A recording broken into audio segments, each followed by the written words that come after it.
Yo, this is the dealer himself, I-20, chilling with my homeboy Mikey T, the movie star. You are now live on Report Card Radio.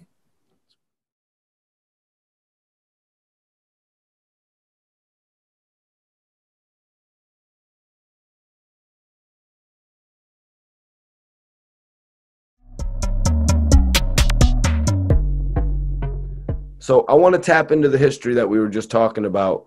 Let's talk about Chingy's history with DTP. Do you remember how he was initially brought into the label? So that's a crazy story. We were up at the Disturbing the Peace office, and there were all these records that said Chingy on them. We thought it was a female R&B singer. We didn't know he was a rapper. Apparently, what happened, according to Shaka, is Shaka was in St. Louis for something else, and Chingy had won a contest where like they let artists play a song, and the audience either says this is a good song or this is a bad song, and the song was right there. And Shaka thought that it was a really big smash, and he ended up meeting up with him there and signing him. So he was already signed by the time we met him. We met him after the ink was already dry on Disturbing the Peace. So what did you think about Chingy being added to, DTP right off the jump? I think he fit well with what they were doing, what their vision was, and because I think he lined up really well with Luda's market. What do you think it was that made Chingy ultimately leave Disturbing the Peace? Financial reasons. He felt that he was being unfairly compensated. Right, over the single right there. Mm-hmm. Potentially. Maybe other stuff, because he had a lot of singles, you know what I mean? It was just dope to see somebody actually taken off from the Disturbing the Peace label and then just so abruptly leave. And then, as we all know, he ended up coming back. He did. How was there any tension there when he came back, or was it smooth?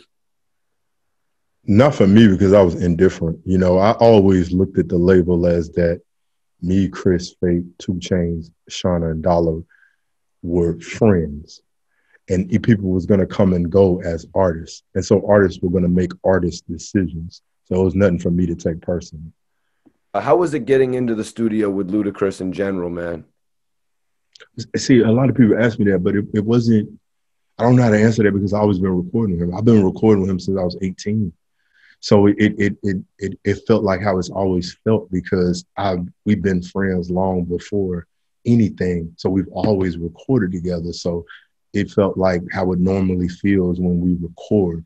I think maybe that question would be better to ask me if like I met him and signed to the label and then I was trying to work with him. But I've been rapping with Ludacris since we were 18 years old. Who was the person that came into the studio to work with Ludacris that make you said, damn, like who gave you that oh my God moment? Who in the history came into the studio to work with Ludacris that wowed you? What a good question. Pharrell? I guess maybe Pharrell on Throw Them Bows. And then he came back and me and Luda was on his album Clones.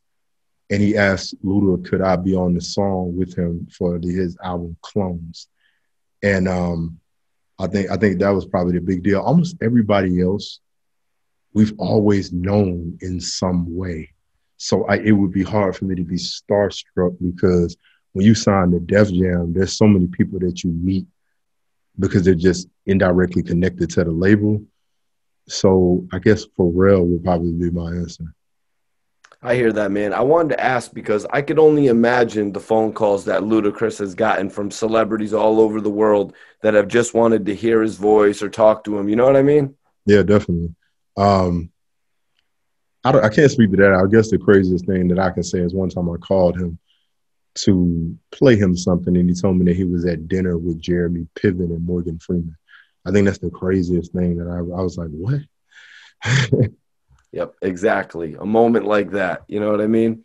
So let's speak on 2 Chainz. Let's speak on 2 Chainz or Titty Boy. How is it working with a pre-famed 2 Chainz at this point known as Titty Boy? Again, it was a lot like Chris. We always been friends with 2 Chainz, always. And so we always been recording together. I first met him 98, 99 too. And so we always been cool, always been making music, always just been knocking around, freestyling, whatever the case may be. So he's still tit to me to this day. You know, he's the same dude. How did he initially get brought into the label? Was it because of his eccentric flow? Was it a friendship with Luda? Fate. He's Fate's friend. Him and Fate from the same projects in College Park. And Fate was the one who was like, I got a guy.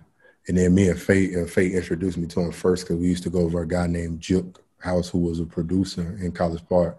And Juk used to have a place that was kind of like the dungeon. He had a place like that where it was his parents' house, and he had a basement where he had a little mini recording studio, and everybody would just go over there and battle and freestyle and so forth like that. And so Fate first introduced me to 2 Chainz over there, and we became really cool and really close from there. And then Fate kept telling Chris, like, hey, this dude, I'm telling you, this guy, he's good.